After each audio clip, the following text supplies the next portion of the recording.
நாட்டு மக்களுக்கு தெரிவிக்க இருக்கின்றார்கள். அதனுடைய முன்னோடியாக நம்முடைய கழக ஒருங்கிணைப்பாளர் OPS அவர்கள் அன்றைக்கு இலட்சிய உரையாற்ற இருக்கின்றார். அந்த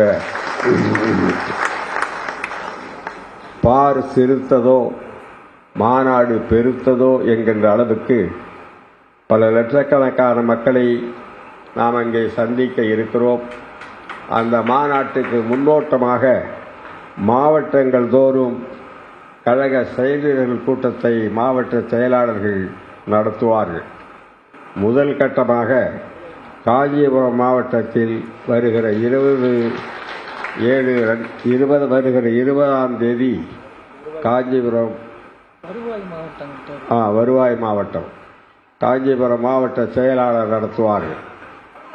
வருவாய் மாவட்டம் தோறும் மாவட்ட செயலாளர்கள் கழக செயலர்கள் கூட்டத்தை நடத்தி மாநாட்டை சிறப்பு பற்றி எடுத்துச் சொல்லவும் மக்களை அங்கே அழைத்து வரவும் அவர்கள் முன்னேற்பாடுகளை செய்ய வேண்டும் என்று நாங்கள் கேட்டுக்கொள்கின்றோம். ஆகவே நாம் யார் பின்னாலும் போகப் போவதில்லை.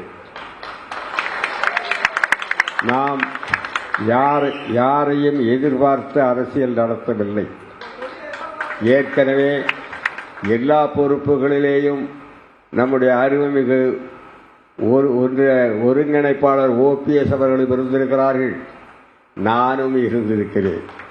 ஆகவே எங்களுக்கு அமைச்சரவையோ அல்லது முதலமைச்சரோ அல்லது பதவிகளையோ நாங்கள் எல்லாம் பார்த்து விட்டு வந்திருக்கிறோம். பல பேர் இன்னும் பார்க்க துடித்துக் கொண்டிருக்கின்றார்கள். ஆகையினாலே மிகச்சிறந்த அரசியல் முடிவை, தெளிவான தீர்மானத்தை தமிழ்நாட்டு மக்களுக்கு, குறிப்பாக வருகிற 2026 நடைபெற உள்ள சட்டமன்ற தேர்தலில் எத்தகைய முறையிலே நடந்து கொள்ள வேண்டும் என்பதற்கு வழிகாட்டுகின்ற அளவிலே அந்த மாநாட்டிலே நம்முடைய முழக்கம் இருக்கும், நம்முடைய கொள்கை பிரகடனம் இருக்கும், நம்முடைய எதிர்கால திட்டம் இருக்கும். 2026 தேர்தலிலும் நமதே வெற்றி, நமதே